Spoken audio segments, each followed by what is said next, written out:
Hey everybody, welcome to HYM, the show. We are excited to be streaming into your home with you tonight, watching on your phone, your tablet, or your computer. We're excited and thankful that you have tuned in and are taking this chance to be with us this evening.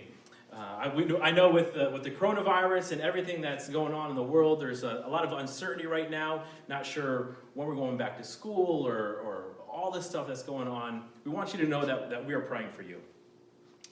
Even we don't have the answers. Like I said, there's so much uncertainty. But one thing I do know is that our God is still good. He doesn't love us any less. He doesn't love you any less. And He can still be glorified in the midst of all of this as well. And so know that we are praying for you. But in the meantime, we're excited for the next about maybe 30 minutes or so to have a chance to have some fun with each other, laugh at each other, and have a chance to see what God is telling us in the midst of all of this as well. So we're excited about some things that we have coming up on the show tonight. We've got a couple good interviews coming up. We have George Robinson, one of our famous leaders, coming in. We have a chance to talk with Hannah. We have some questions for her about the short-term mission trips coming up. As well as an epic game of Water Wars. Trust me, you're going to want to watch that. I'm excited for what's going to happen. Hopefully, I win and don't lose. But we'll see what's going to happen with that in a little bit. But first, we'd love to have a chance to invite our first guest, George Robinson, to come on up. Don't worry, I'm not going to shake your hand. We'll give it a little elbow. There All right. Keep our social distance. Thank you for having me. Absolutely. So George, you've been doing long term for quite a A while. couple of years, yeah.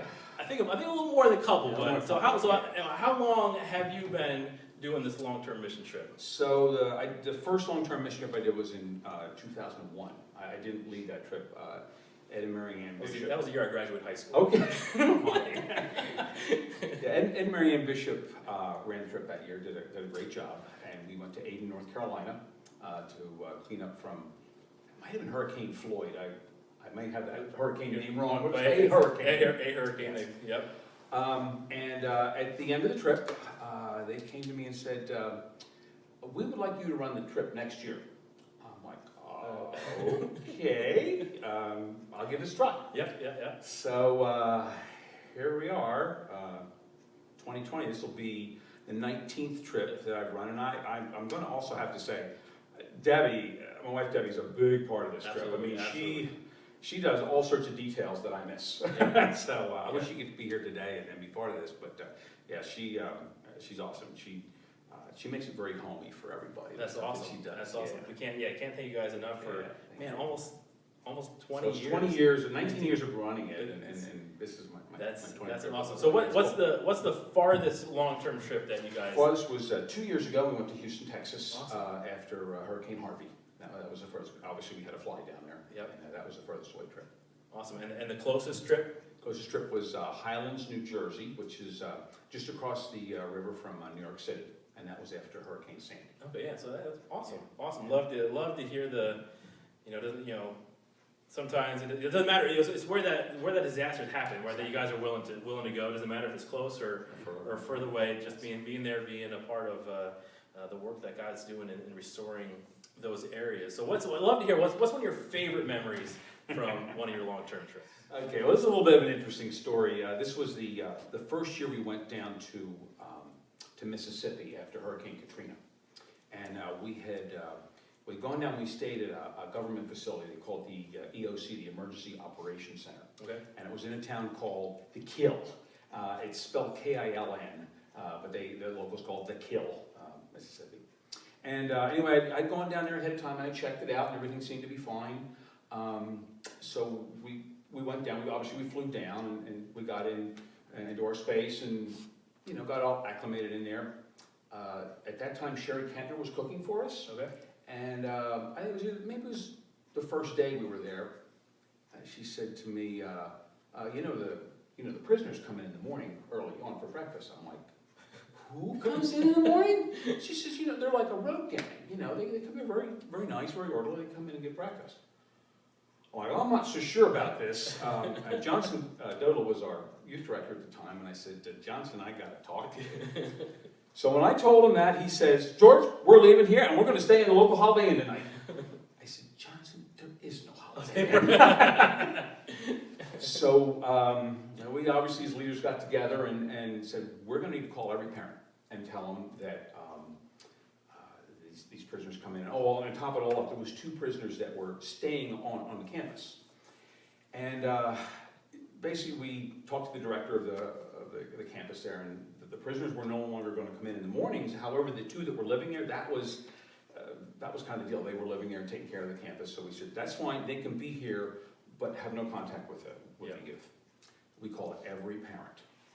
Every parent said to us, if you guys think it's okay, we're fine with it. That's awesome. That's I know God had that in plan. Absolutely. What a neat experience too for the students to be a part of. It's just because people make a mistake doesn't mean that God doesn't love them any less too. Exactly. So that's a great story.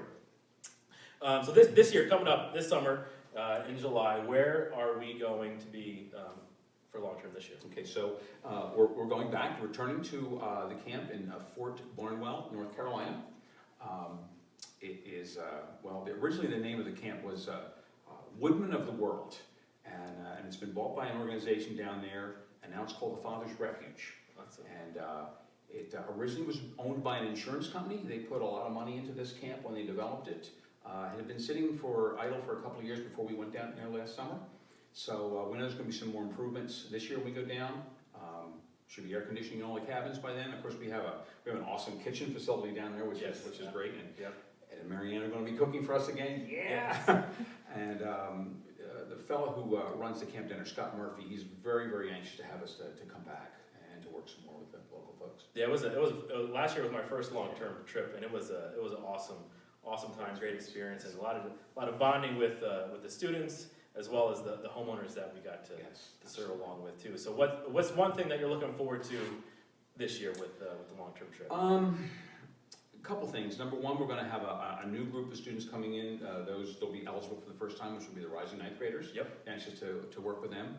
I'll be anxious maybe to reconnect with our homeowner from last year. Absolutely. Even if we don't work for them, hopefully their home is done, but if it's not, we'd like to go back there again. But even to just go and reconnect with them.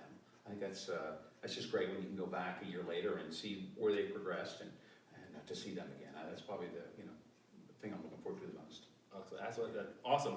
And so any student going into ninth grade or just graduated high school, going into freshman year of college, is eligible to come on the long-term trip with us, and we'd love to have you. A link below if you want to register for our trip this summer, and that's going to be July 18th to the 25th is our trip down to North Carolina. Well, George, thank you so much for coming out today. Thank you very much. Appreciate it. Absolutely excited to hear. Thank you. Appreciate it. See what's coming up. Absolutely.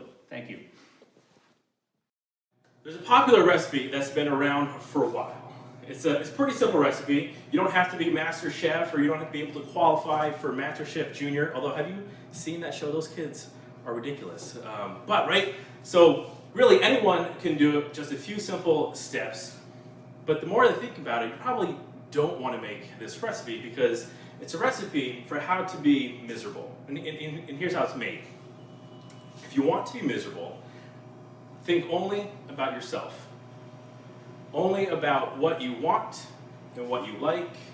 Only about what respect people ought to give you.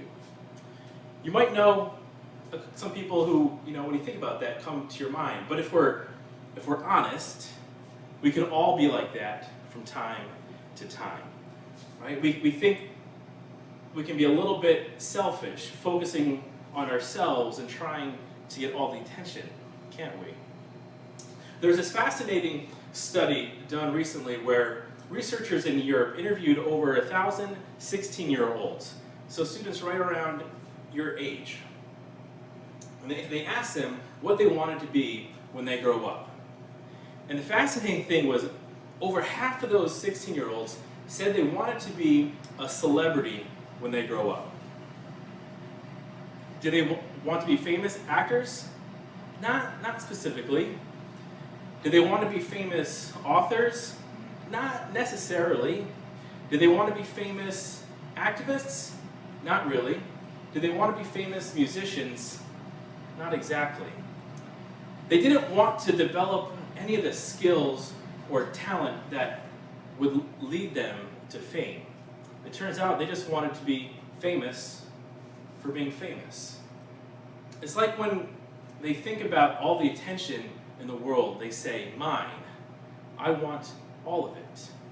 And these people who want to be famous for being famous want to get there as fast as they can while doing as little as they can. Welcome back to the show. We're excited to be with you. So our next guest, she doesn't need an introduction, formerly known as the intern, now the assistant. She does more work than I do. We're excited to have Hannah Wank joining us on the show.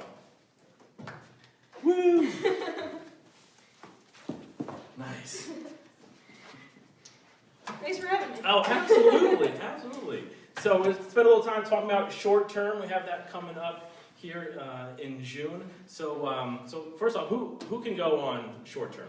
Well, the short term is for our rising 7th graders up until rising 9th graders, and we also take some older students as youth helpers. Excellent. So if you're older and you think you are of quality, maybe sign up and we'll see if you can join us. So where do we serve on short term?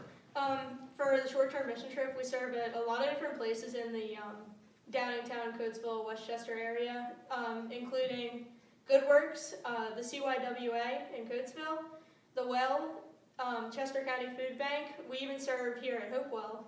We also serve in Anaba and Freedom Village Retirement Home. So every day students have a chance. We'll get broken up and go serving at a different place each day. They don't get to serve at all of them, but you will have a chance to serve at a number of different places over the course of short term. What has been one of your favorite places to serve? Of my favorite places to serve, I really enjoyed serving at Anaba. There's always a great project to do there, something outdoorsy, which is what my favorite projects are. And I guess I'm not going to pick just one. I also love serving at the CYWA because you get to, at least when I went, we were able to hand out food to those in need, and it was just a really humbling experience, I thought. Awesome. So what are you looking forward to this summer with short term? This summer with short term, I'm looking forward to our 2nd annual Color Wars. That's really fun. Every student who comes on short term is broken into groups, and then we spend the whole week trying to earn points, and at the very end win the prestigious Golden Chicken Award.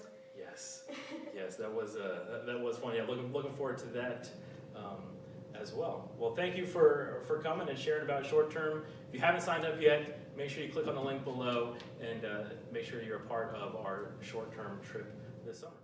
All right, welcoming our next guest to the show tonight, we have Joel, and he's going to tell us a little bit about the Philly Project. Thanks for coming out today. Absolutely, yeah. I've been to the Philly Project a couple times. Spent a couple years there. Some of the favorite things about TPP is that depending on what your interest is, the student's interest, if they like doing home repair, construction, getting their hands dirty, they can help out and serve in the home repair ministry. If they have no desire but love kids, they can sign up and serve with the kids in one of their kids camps. I believe the project's gonna be serving at 3 or 4 different camps this summer. So the chance to love on the kids, share the love of Jesus with them, and have fun with them. And the third ministry area that I know has been really popular with our students in the past couple of years is immersion ministries, where they get to go around and serve at different homeless shelters, soup kitchens, really just partner with other organizations in the city that are already doing a lot of great work and just being a blessing to those.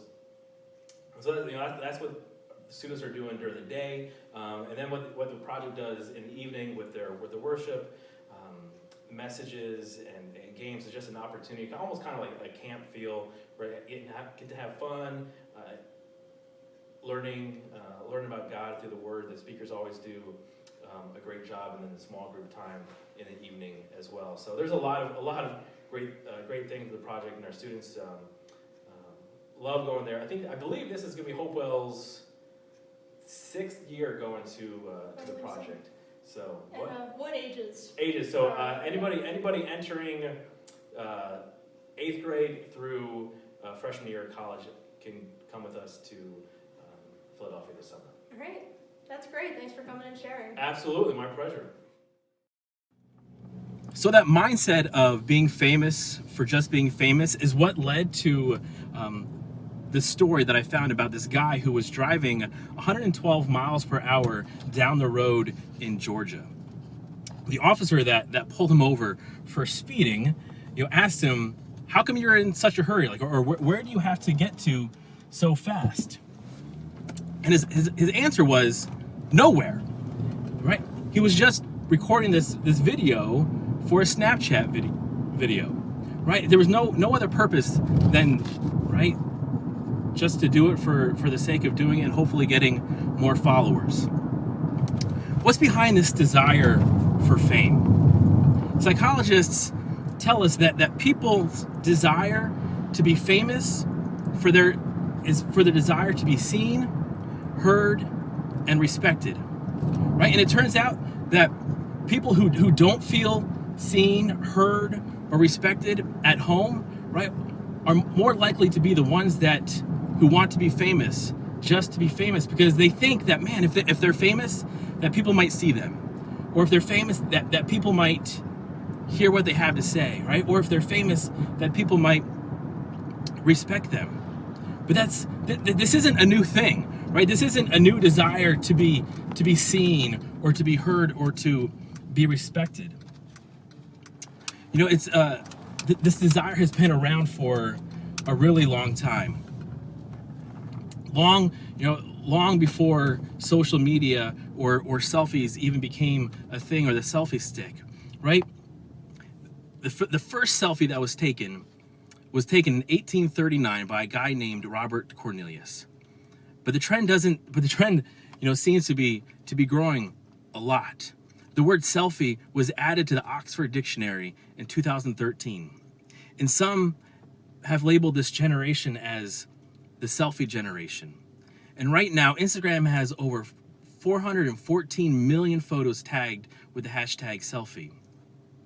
But if we go back, before there was Instagram, back before Robert Cornelius, people still wanted to be noticed and to be heard and to be respected. In fact, that's exactly what's going on in this passage of scripture that we're going to look at today. Welcome back to the show. We're excited to have you join us here on top of the roof here at Hopewell. Hopefully you enjoy this nice view. Hannah and I are about to get in a little battle of water wars. Hannah, are you ready? I'm ready. So this is how it's going to work. Just like a regular game of war, we're going to flip the card, which whoever has the higher card gets to pick up a nice full cup of water and throw it in the other person's face. It's going to be great. First person to empty all 5 cups on the other person is the winner, and then they get to use the water gun. You're ready, Hannah. You're about I'm scared to get sick. Any questions? No. Are you ready? Here we go. Ready? 3, 2, 1, flip. Oh, king beats the queen. This is glorious. Are you ready? Oh, wait. There's still Woo! I hate this. Yes. All right. 3, 2, 1, go. Ah! No! Oh, I feel like I lucked out on that one. That's for next time. 3, 2, 1, go. Oh, war! Here's how it's gonna work. All right. The winner of the war puts their cup in the pitcher first, and then gets to dump the pitcher. 3 cards. We flip the 4th. All right, you ready? 1, 1, 2, 2, 3, go. No! No! Dang it! I'm gonna love this. Oh, that's a lot of water. Oh, yeah. Oh, that's cool. It's all right. Take it to him, Hannah. It is like 20 degrees out. Oh.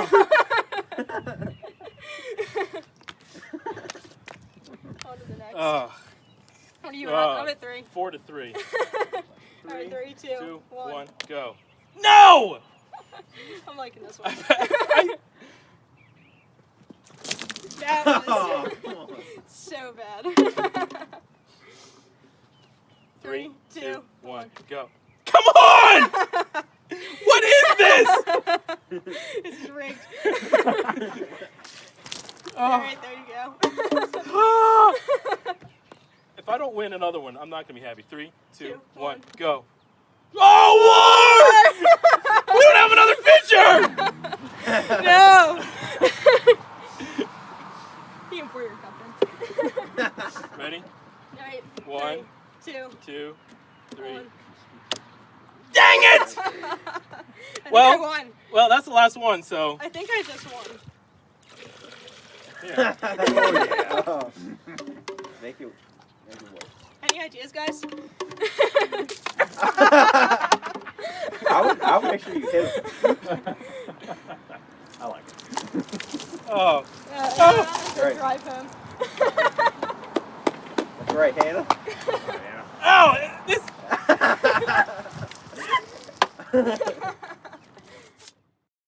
Welcome back inside. Probably should have brought a change of clothes with myself, but it'll be a long car ride home when we're wrapped up. But that's okay. So I want to finish up the message that we started earlier today. So here's the scene: Jesus and his close followers were walking along the road to Jerusalem, and Jesus had told them that when they got to Jerusalem, things were going to be not so great for him, right? Even in a sense that, like, bad. So, right, he would be called out by the religious leaders in the city for being a hypocrite, and he would even be killed for it.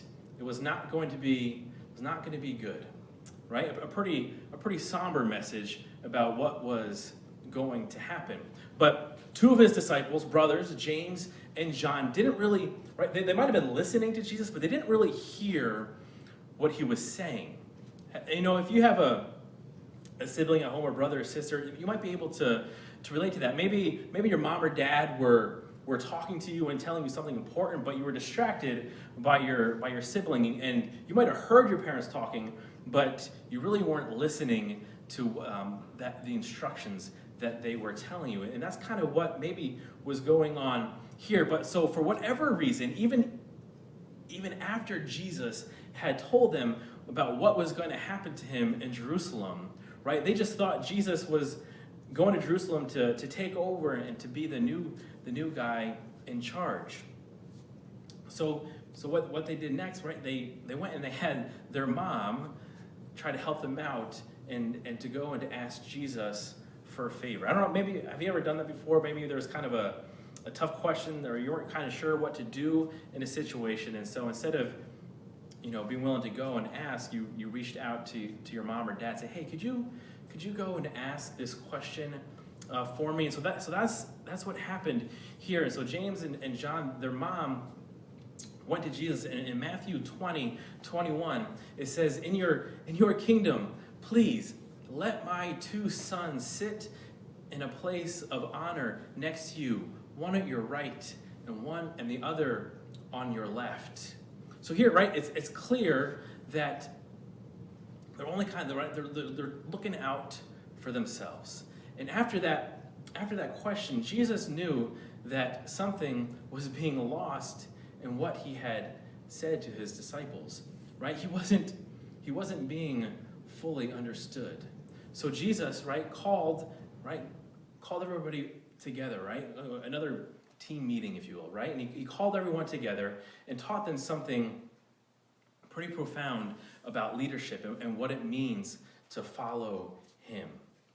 And, right, and what he told them went against everything that every other leader in the world was doing at that time. Here's what he says. You know that the rulers in this world lord it over their people, and the officials flaunt their authority over those under them. Right? It's like he's saying, you know how it's been done, right, guys? People with power abuse their power. People with authority abuse their authority. The leaders of the people are oppressing their people, right? They reminded them all of this all of the time, right? Of like who is the boss? They make everyone else do the work that they don't want to do. Ask them why. Those leaders reply, because I said so. Right? Do you know anybody like that? Well, that's how leadership had been done in this world. But then Jesus changed the game for his followers. Right? That's how it had been done, right, under Jesus' direction, but it was going to be different, right? Just because it's how it used to be doesn't mean it's how it's always going to be, right? In verses 20 and 26, it says, "But among you it will be different. Whoever wants to be a leader among you must be your servant, right? And whoever wants to be first among you must become your servant." Right? Jesus said that if you're following him and you want to be a leader, then you need to know the way up is down. So in Jesus' family, right, the real leader is the one who serves. Right? Do you want to lead? Then you have to serve. You have to put other people's needs, right, ahead of your wants. Right? That's what it means to be a real leader. And it's important to add that Jesus wasn't being a hypocrite about this. He wasn't like the religious leaders in Jerusalem that he would soon call out. He wasn't telling his followers to do something that he wasn't willing to do for himself. Because right, in the next verse, in Matthew 20:28, "For even the Son of Man came not to be served, but to serve, and offers to give life as a ransom for many." He backed up what he had said with his own life and with his own eventual death. He just wanted his followers to follow his example, right? That the way up is to serve others, right? Real leaders are the ones who are willing to serve and to do the work themselves. James and John, right? They wanted, maybe they just wanted kind of that fame and that leadership. Maybe they wanted to be seen and to be heard by other people. Maybe they wanted to be respected by other people. But Jesus changed the game. He reminded them, and I think, right, he wants to remind us today as well, that they didn't need to be famous in other people's eyes, right? Because they were already famous in God's eyes. Just the same for you and for me, right? They already had God who saw them, who heard them, who loved them and respected them, even if nobody else did. And because of that truth, leaders who follow Jesus don't have to be consumed with serving themselves, but rather they get to the joy of lifting other people up, right? They can be consumed with serving other people, right? And being a servant to them. So here's the kind of the bottom line, right? Serving breaks the power of selfishness in our lives. So that's why I want to challenge you guys with this. I know things are weird right now, where we're locked in the confines of our own homes, and right, you're not at school the way you usually are, kind of out and about. But that doesn't mean you still can't be serving now. Be creative in the ways to serve people. Maybe it's your mom or your dad or your sibling in your house, or maybe there's ways you can serve others even though without being right next to them. So I challenge you to think about that. How can you be creative, right? And we have our summer mission trips this summer too, right? Be thinking about them. I would encourage you guys to sign up for those right now, right? And be thinking of how God might be able to use you to serve others in amazing ways this summer. Because God, right, He's that example for us, right? And calls us to serve others and to share His love with them. So I thank you guys for joining us online tonight, and we're excited. We already have plans about what we're going to do next week. We're also excited for the small groups to happen through Zoom, and here in just a couple of minutes with your small group leaders. So feel free to comment below if you have any questions. Reach out to us, send us an email. But we're excited to still stay connected with you guys in the online world until we're able to meet again here at church. Love you guys.